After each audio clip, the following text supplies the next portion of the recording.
કંઈક આ રીતના જો શેરડીના રસની જો દૂધેલી બનાવશો ને તો લબાલબ ખાવાની કંઈક મજા જ પડી જવાની છે. એ માટે આપણે ગુલાબ પર આવી છે ને ગુલાબને જય સ્વામિનારાયણ કોલ ઉપરથી આપણે રસ કઢાવી લીધો છે ને કમસે કમ આપણે 2.5 લીટર જેટલો રસ કઢાવ્યો છે ને આ એકદમ ફ્રેશ કાઢે ને શુદ્ધ ને સારામાં સારો રસ કાઢે છે. એ લોકોને ચોખ્ખાઈ બી બહુ સરસ છે. આ રીતના ગરમ મૂકી દીધો છે ને પછી આ રીતના સાળી કાઢતી રહેવાનું છે રસમાંથી ને આ રીતના ઉકળી જાય પછી 20 મિનિટ ઉકળે પછી એમાં 1.5 લીટર જેટલું આપણે દૂધ અંદર નાખી દેવાનું છે. 80 ગ્રામ જેટલો રવો નાખી દેવાનો છે ને આપણે રવો નાખીને ધીરે ધીરે એને ચારવાનું છે કે સામતો રવો નાખવાથી એ લમ્સ બની જશે. એ માટે ધીરે ધીરે એને લાગતું રહેવાનું છે ને ફેરો ચારો કરતું રહેવાનું છે.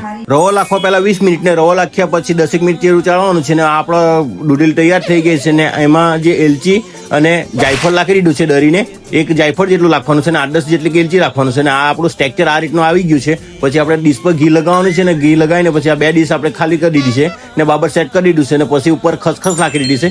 ખસખસ ઉપર આપણે ભભળાઈ દેવાની છે. ચકાચક થઈ જાય 8 કલાક જેટલા થાય એટલે પછી એની બાબર કટકી આપણે પાઈ નાખવાની છે ને કટકીને એવું જો તમે એકદમ સ્મૂથ ને એકદમ ચકાચક ને એકદમ ટકાટક ને મજબૂત બની છે આપણી દૂધેલી ને જો એકદમ પંચી બની છે ને એકદમ સ્મૂથ બની છે ને ખાવાની બી ખરેખર મજા જ પડી જશે.